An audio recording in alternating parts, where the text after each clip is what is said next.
सिंध में कोरोना के बायस 16 जुलाई को बंद होने वाले स्कूल्स खुल गए। स्टाफ की 100% वैक्सीनेशन और 50% हाजिरी के साथ तदरीसी अमल शुरू। वालिदैन को भी वैक्सीनेशन सर्टिफिकेट जमा कराना होंगे। स्कूल, कॉलेजेस और जामियात में तालीमी अमल हफ्ते में 6 रोज जारी रहेगा।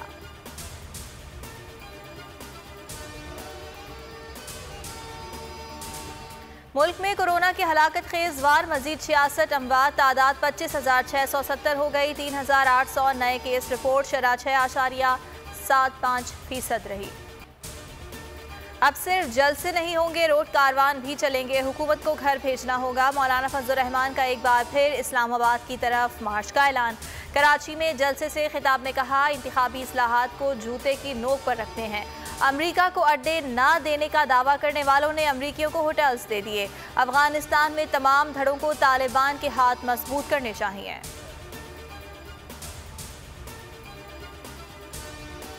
महंगाई के खिलाफ अवामी रैला इस्लामाबाद लेकर जरूर जाएंगे। शहबाज शरीफ का पीडीएम के जलसे में खिताब, कहा हुकूमत ने कराची के लिए 1100 अरब के पैकेज का ऐलान किया।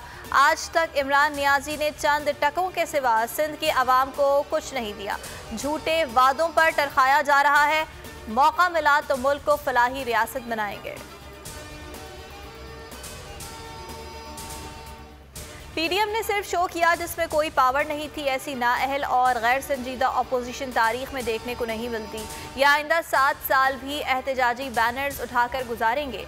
फवाद चौधरी के ताबड़तोड़ वार, कहा मौलाना ने जिस इत्तेहाद की भी क़यादत की वो कामयाब ना हो सका। कोई शक नहीं, सिंध में अगली हुकूमत पीटीआई की होगी।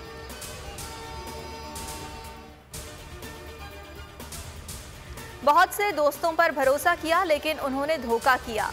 अपनी सियासत करेंगे, तमाम गैर जमहूरी क़ुव्वतों को भगाएंगे। बिलावल भुट्टो की पीडीएम पर तनकीद। वर्कर्स कन्वेंशन से खिताब में कहा, वफाकी हुकूमत हक़ रोज़गार पर उसी तरह डाका मारती रही तो पूरा सिंध सड़कों पर होगा। पानी की तकसीम में बद इंतज़ामी अवामी गुस्से को जन्म दे रही है। पानी की गैर मुनसिफाना तकसीम के खिलाफ एहतजाज करेंगे। कठपुतली को सिंध के हुकूक छीनने नहीं देंगे।